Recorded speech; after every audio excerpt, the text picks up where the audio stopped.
Capital Gains Tax Solutions podcast. I'm your co-host, Pearson York, filling in for Brett Swarts.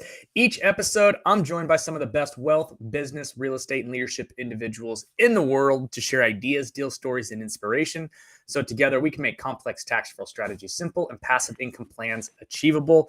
We're streaming on the Expert CRE Secrets podcast, the Capital Gains Tax Solutions YouTube channel, the Kingdom Luxury Realty Facebook page, and the Living in Newport Beach YouTube channel. So go ahead, hit the like button, subscribe button, notification bell.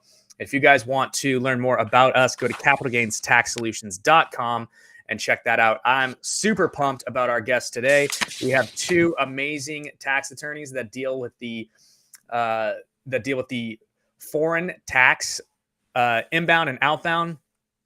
They are a wealth of knowledge, both been in the business for 40 and 30 years, over 70 years combined of experience. And so please help me welcome David and Melvin. How you guys doing? Terrific. Excellent. Glad to be on. Awesome. So, guys, real quick, we were talking a little bit before the show about all this stuff that's kind of coming down the pipeline here. Give me the one or two most important things that we were kind of discussing, and summarize those in a very just kind of clear, quick path for the audience. Let me take that one on. So many of the traditional estate planning strategies that have been around for 40 or 50 years could be upended if various different provisions that Biden has proposed in the Green Book become law. Okay, wow. David, do you want to add anything to that?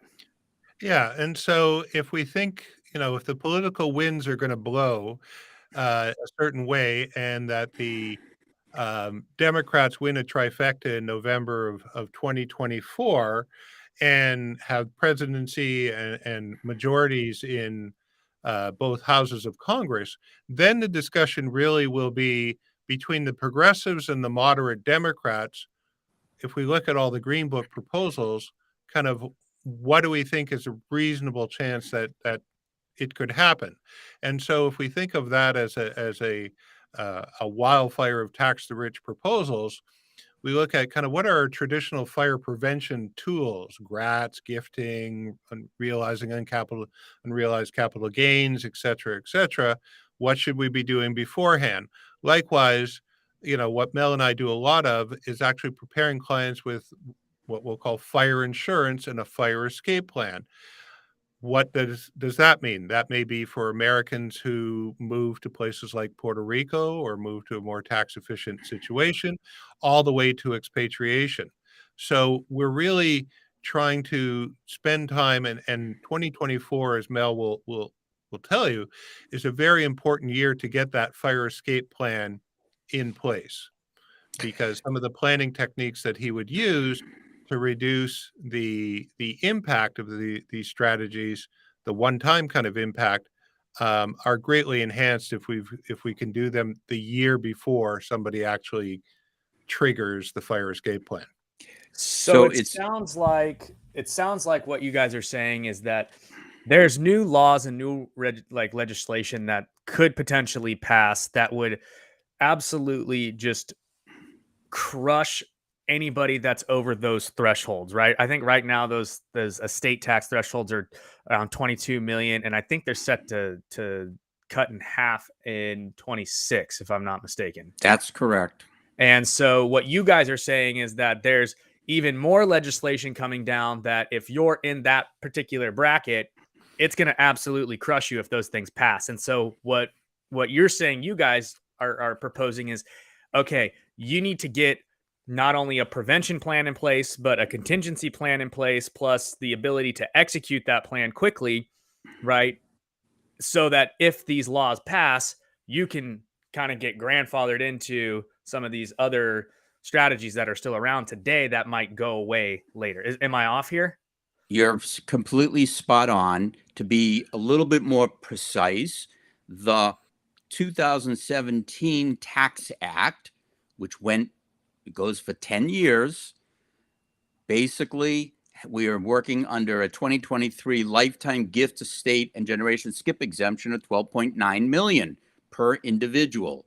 That's going to go up in 2024 and 2025. And as you correctly noted, absent intervening tax legislation to change that, the current law will revert back to pre-2018 law, which was an exemption amount adjusted for inflation that might be around 7 million. So it is quite possible, absent intervening legislation that's becomes law, that the exemption goes from 14 million in 2025, and if there's no legislation from Congress, it goes back to about $7 million. So there's this period of a very high but temporary interim lifetime exemption that clients, we feel, should take advantage of. Add on top of that the fact that one is not well advised to undertake pre-expatriation planning in the year of expatriation for technical reasons, then the planning needs to occur in the year before you plan to give up your green card or give up your U.S. passport. Now, many of the techniques that we use are also under threat, meaning that if I transfer appreciated property to a completed gift trust, right now, there's no gift tax on that. But the proposal from the Biden Green Book would change that, as would realization on appreciated property at death. So it would make a very big difference, not currently, but under the proposal, whether you owned $100 million and you had a basis in that property of 20 million, you'd have 80 million of deemed realized gain at death, or versus someone who held $100 million of cash. There'd be no deemed realization event. And we can go on and on. Many of these pre-expatriation trusts that we set up are done to go on for multiple generations, but that would be changed by the rule that would impose a generation skip tax at the third generation down. We'd have restrictions on valuation discounting, which is something that we use many times in valuing illiquid, non-traded assets that are transferred to a pre-expatriation trust. So the combination of where we are would suggest that to anyone contemplating renouncing U.S. citizenship, or if they're a long-term green card holder, abandoning green card, and the possibility that the tax, the mark-to-market tax on worldwide appreciated assets might go from 23.8% to 40%, that might be a catalyst for people to put in place now pre-expatriation planning so that if that does become law, they would be grandfathered. So your guys' main, I would say your main value proposition is you guys, and for context for the audience, so you guys help people with tax leaving and entering the United States. And when you say expatriation, you mean, hey, okay, I'm giving up citizenship in the United States. We're going to, Canada or half Puerto Rico, as we kind of talked about earlier, or Italy or whatever, right? Another country that fits their lifestyle. It fits their, breakfast table style, is like David mentioned a little bit earlier. And so what you guys are proposing is, hey, there's a time to get out. And if you want to get out, right, there are certain laws that are advantageous to that. And so if you guys are interested in, if you're at this threshold, right, this is the type of strategy you really should look at before it goes south. Correct. And with one caveat that unlike virtually every other industrialized country in the world, the United States is exceptional. It's exceptional because it taxes not only the basis of residency, as does every other major industrialized country, but it also taxes on the basis of citizenship. So if I have my U.S. passport and I'm living in Switzerland, the EU, or the Far East, I am subject to U.S. income tax. I'm subject to U.S. estate tax, even though I don't live in the U.S. That's exceptional. Wow. Wow. And Pierce, one of the things I wanted to point out is, so we're doing a lot of planning in 2023 and 2024. And so, when people wake up in November, and they say, okay, this is what the outcome of the election is, I think that there's a greater chance that the political winds are going to blow the tax the rich wildfire our way. They've got everything in place to trigger it. But this takes time. I mean, I have clients who Sure. say, well, I have an Irish grandmother. And I said, well, yes, you are entitled to an Irish citizenship, but it's not like you dial 1-800 I am Irish and a leprechaun delivers the passport to you. There's a process that you have in your application. Let's assume we get all the documentation together and we submit that and it goes on the desk in Dublin. Well, your file is sitting behind everybody in the UK who, as a result of Brexit, also had an Irish grandmother or father. And so will that happen in time for you to trigger it? And so starting early to get some of these things in place, and people say, well, I'll buy citizenship in a Caribbean island. Well, that still takes 6 to 8 months. So while Mel is designing the fire escape plan, we're selecting what's the right fire insurance to get. And one of the things that is also different about Mel and I is that we're fee-based advisors. I don't, when we look at different jurisdictions, I don't take commissions from anybody. If there's a commission that's paid, I actually flow that back through. Likewise, Mel is not taking commissions. He's being paid to act in the client's best interest I am. So we're completely agnostic. We're looking for what solutions work best for the client and for their needs. And we want to make sure that they don't jump out of the U.S. tax pot and into somebody else's tax fire. So lifestyle, is it livable? And also, can you maintain or improve your lifestyle in a more tax efficient manner? And So one of the let me just add that a very important consideration from a tax point of view in planning early is that when you file a Form 8854 expatriation statement with the IRS, when you give up for the year you give up your U.S. passport or the year you abandon long-term residency, you submit an I-407 to the CIS, you need to certify that you are fully U.S. tax compliant for the 5 years before you expatriated. And so I will tell you that in the majority of these situations, we need to go back and amend. And there are a couple of programs that I'm heavily involved with, streamlined submissions to the IRS that are IRS sanctioned remediation programs, so that when the day comes that you have to sign an 8854 and certify in writing that you're fully U.S. tax compliant for the 5 preceding years, it's already been looked at. You can do that. It's easy because you've already gone through this testing that I go through with typically U.S. accountants. interesting. Okay, so just to outline and summarize what we've talked about. There are potential legislations coming down that will highly affect the people inside of the higher tax brackets who are making significant amount of money over the $22 million mark at the moment. You guys are proposing, hey, there's plans and solutions that we could go look at, which require you to either A, give up citizenship in the United States and go somewhere else and that might be a really advantageous strategy. So what are the 1, 2, and 3, the top 3 basically like strategies that you guys find yourself deploying more and more as we kind of travel closer to this place? Is there a particular country that fits best for a lot of people? Is there a particular is there pros and cons to giving up the citizenship? What are those? Walk me through some of the actual like solutions. Sure. I'll start on this. So if you go to either of our websites, you'll see a 4-part, very detailed series of articles that Mel and I did. So I'm going to kind of fly at 30,000 feet. So what's the right jurisdiction? Well, that depends completely on the family situation, what you could sell at, as we were saying before, sell at the breakfast table. So I, for example, have 9-year-old twins. So I'm going to be somewhere where they're going to be going to school for 9 months of the year. That's a completely different situation than, empty nesters who like to travel. Some people like to live in big cities. Some people like to live in remote areas.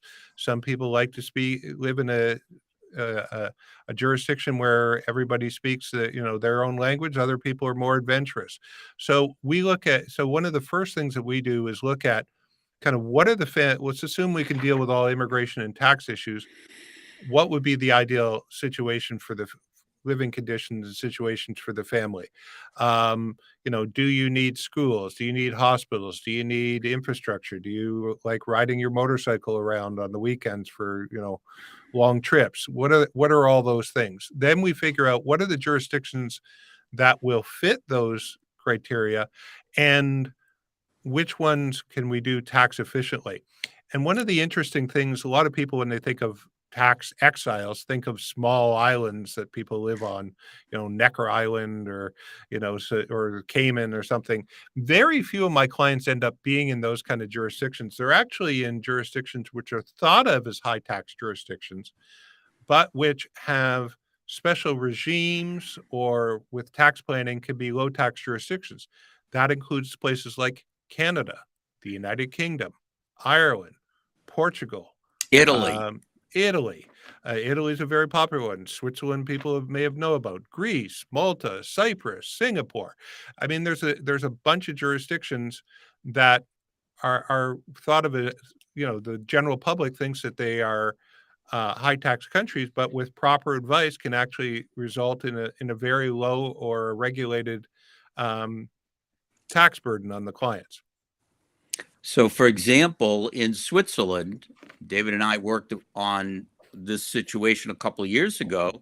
We had a Silicon Valley individual who had acquired a Maltese passport in 2015 and had decided by 2020 that he wanted out of the U.S. and that what he wanted to do is he wanted to really just retire and not pay income tax. He had lived in California and Silicon Valley, and so he wanted out of the U.S. and out of the high tax system. And he ended up in Switzerland on a Maltese passport, in part because in Switzerland, the arrangement was that so long as he was not working and was, quote, retired at 44 and was not taking the job of any Swiss individuals, any Swiss residents, he could come and live there and there would be no income tax. He pays on a flat dollar basis that's negotiated based on where he lives in Switzerland, with the rural cantons offering the best and lowest fixed dollar amounts. That worked for him. Doesn't work for everyone. And one other thing to point out is he had pre-IPO shares, and he knew he was a founder in two kind of major companies, and both of those companies were about to go private or go public, sorry. And so he knew that there was going to be a pop. So one of the big motivators for him to get out at that particular time was that he could enjoy that pop in valuation free of U.S. taxation. And of course, because he had pre-IPO shares, we were able to do valuations, which reduced, because those were restricted shares and they had lockups and a number of other things that reduced the value of that. His cost basis was $1, and so he was able to get those significantly down, which with the planning that Mel was putting in place in that fire escape plan, he was able to kind of jump out of the U.S. pot at a much lower cost than he would have had the day after the IPOs. Yeah, the strategy, frankly, that we employed there were valuation discounts, one of the things that's on the chopping block, according to the Biden Green Book, and we took roughly 8% discounts based on blockage, on the theory that the positions that he held was so large they could not all be sold in one day, and we submitted valuation reports with these two large positions to substantiate taking these significant discounts in valuing the two positions on his Form 8854 expatriation statement. So so it sounds like there's some reasons to potentially leave for tax purposes, right? But even as we're talking through, right, every country still has tax, right? And so is the United States an extremely tax burdened country versus the other countries that are out there? Or like what is triggering these people Yeah. like wanting to leave? Are there no tax strategies that you guys could use inside the United States where people wouldn't have to go through all this, or they just want to get out of the United States in general because they want to go explore? Go ahead, Mel. Well, I would say that relatively speaking, the U.S. is a high tax jurisdiction, as is the United Kingdom, Germany, and Japan. If I've got clients in Singapore, Singapore has no tax on capital gain, no tax on dividends. They do tax earned income earned in Singapore. So there needs to be a match of where you want to live, whether you're comfortable with the culture. But yeah, many of the northern EU countries have relatively high taxes because they have significant social safety nets. Whereas in Italy, for 100,000 euro a year, you can elect their lump sum tax regime, and you don't pay tax in Italy on your non-Italian source income. And so if you get out from under the U.S., then you don't have U.S. tax. So maybe moving to Italy might make sense for you because Italy would allow you to work. Whereas if you move to Switzerland, you can't work there on a forfait or fixed dollar amount agreement. So it varies. I can't generalize. I don't want to generalize. Sure. Israel's a high tax country. Most people don't become tax residents of Israel. They move there and they make sure that they never become a tax resident by only spending less than 183 days there. So there are strategies that are available. I've had one client who wants to be a tax nomad and make sure that he or she knows what the rules are in the various countries in which he or she wants to spend some time, but make sure they don't trip up and go over any minimum required number of days to become a tax resident. And Pierce, let me give you an example of how there's a lot of misconceptions. So look at Canada. Most Americans and most Canadians would say Canada is a high tax country. Let's start with a few kind of obvious things. Canada does not have an estate tax.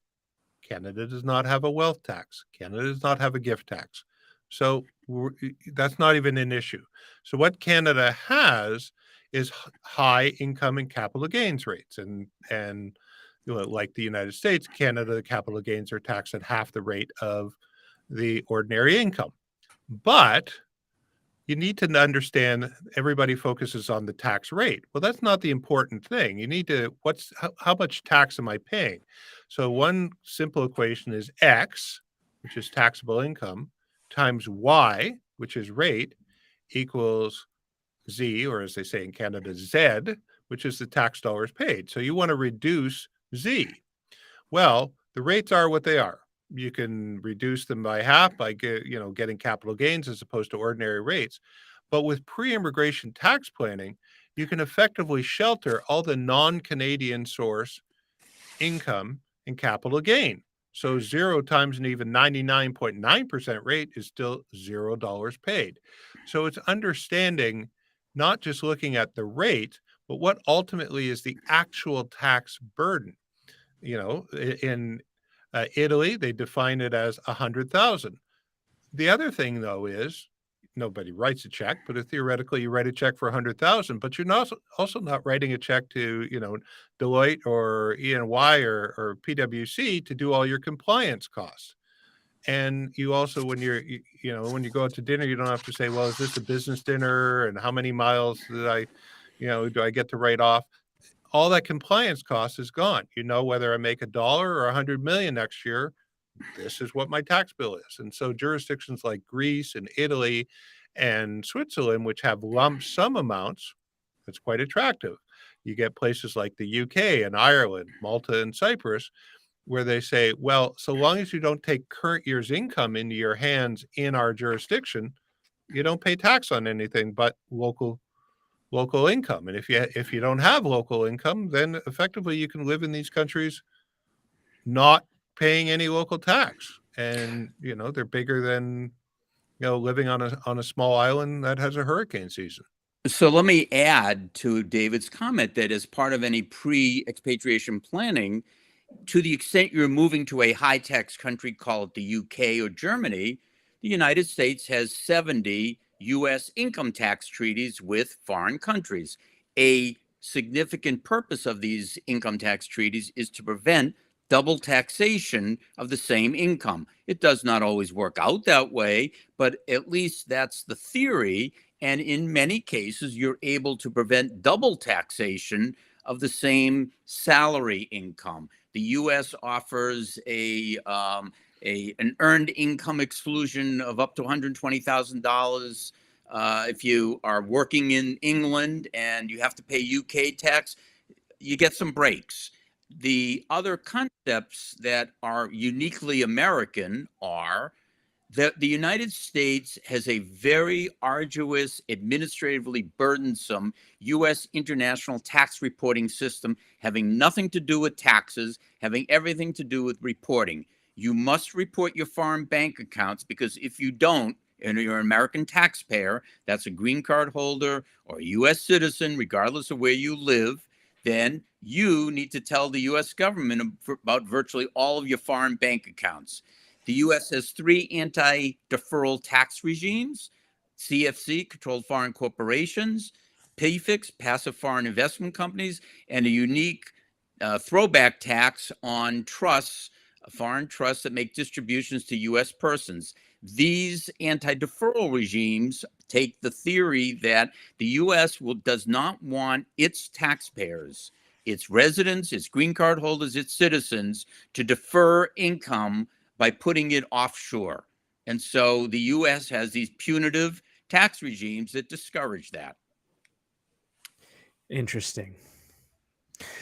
So all in all, right, there are good reasons depending upon your situation. It sounds like it's for the people who are going to kind of retire and not have any more income coming in would be your best type of client. Not necessarily. So it would be, so the clients that tend to engage us in going beyond the domestic fire prevention to the fire insurance and the fire escape plan, are people who are worried about estate tax. We talked earlier about the current exemption, retrofitting in January of 2026.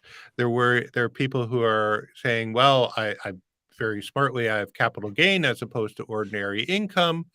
And geez, those rates are going to go up. So that's going to be more expensive. And these clients will take the proceeds of this, and how can I make sure that those monies, after tax monies, make after I leave, have a very low to no tax burden on them. Likewise, if I have ongoing U.S. source and U.S. situs, how in my planning in that do I reduce the withholding tax? How do I reduce the tax burden on that so that it keeps filling up my, shall I say, offshore tax efficient bucket with net as close to gross as we can get?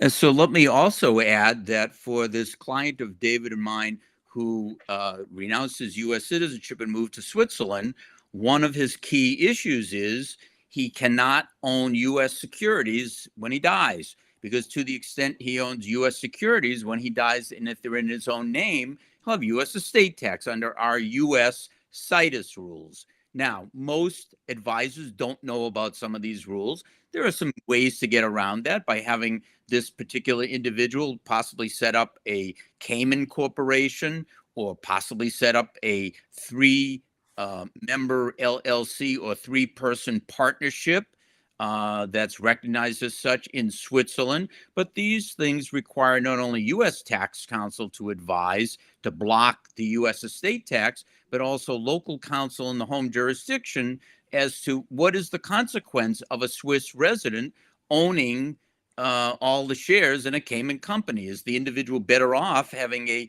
3-person partnership on which we can file a reverse check the box election, so that for U.S. tax purposes, that foreign partnership in Switzerland would be taxed as a corporation? These are things that I deal with and David deals with every day. So we're very facile in understanding how to use these rules to benefit our clients. And Pierce, one of the things, there's a lot of excellent, tax lawyers in the United States, and each jurisdiction. What tends to happen is the tax lawyers, they all focus on the fire prevention, so they know all the latest techniques. Okay, here's my GRAT, here's Super Roth, all the different domestic techniques.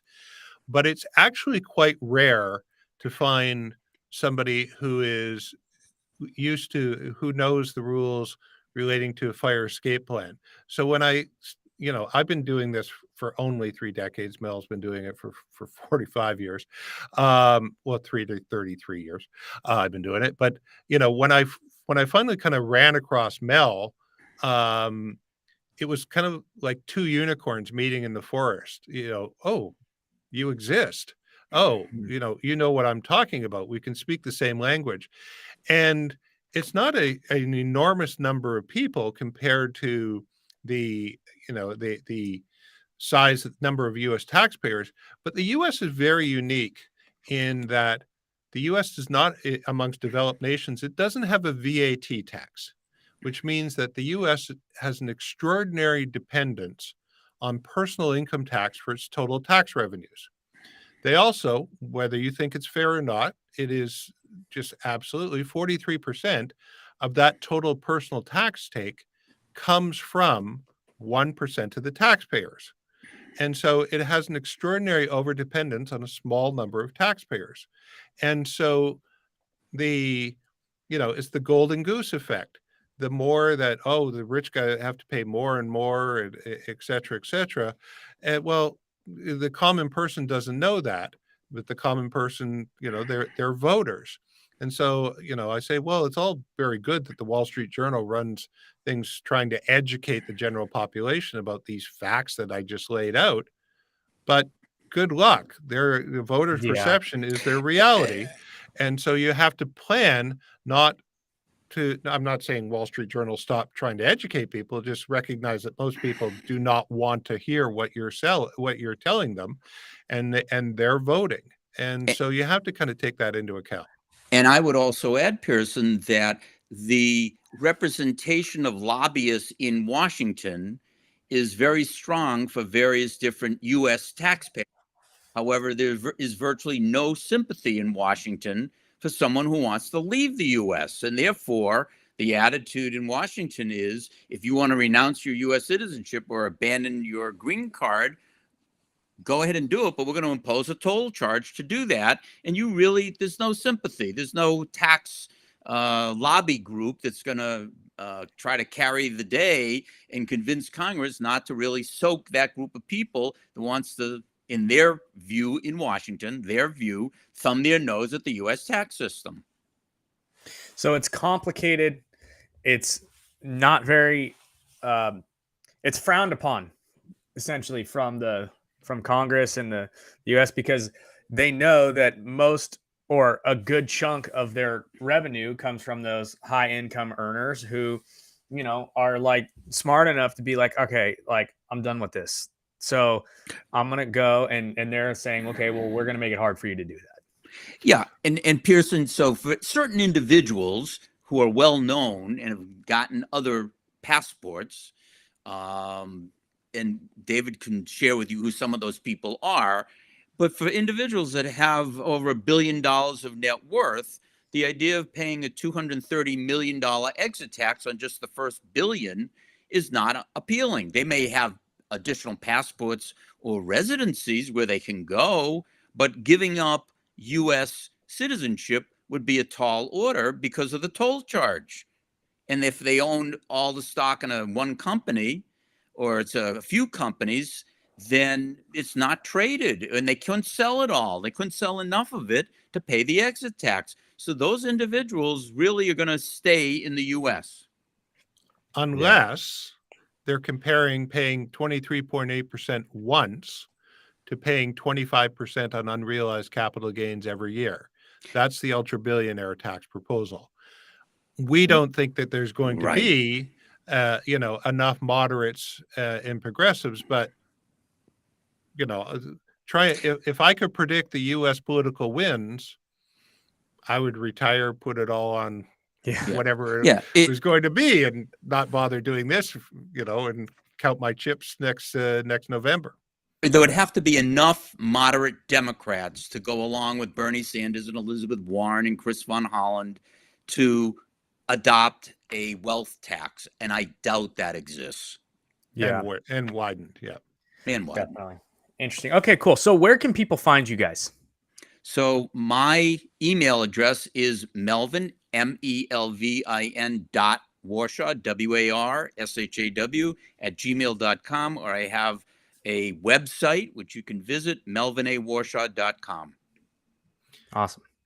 And my website is a bit more difficult. It's lesbronceassociates.com, and I'm David at lesbronceassociates.com. Awesome. Cool. Well, guys, this has been super informative. It's been awesome. We're going to have to do round 2 because we barely scratched the surface of the tip of the iceberg on this one for sure. Because there's so many more questions and so much more, just like thoughts that are popping through, my head and so on and so forth. And so we'll definitely have to give the people part 2 of this one. So I'll be reaching out to you guys for sure. Thank you. So guys, if you're interested in learning more about that, melvin.warshaw@gmail.com and David at lesprinceassociates.com. Go check them out. And if you guys want to learn more about capital gains tax solutions, go to capitalgainstaxsolutions.com. This is what we do. We bring experts on like Melvin and David over here to talk about these super high level tactical strategies, the reasons why.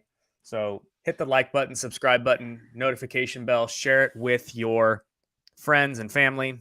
It's all over the interwebs. We appreciate it so much. So thanks again, guys, for watching another episode of the Capital Gains Tax Solutions podcast. As always, not having a clear plan is the enemy. And using proven tax deferral strategies, such as the Deferred Sales Trust, such as expatriation, such as some of these fire insurance that we just kind of talked through, are the best way to create, preserve, and grow your wealth. So thank you guys again.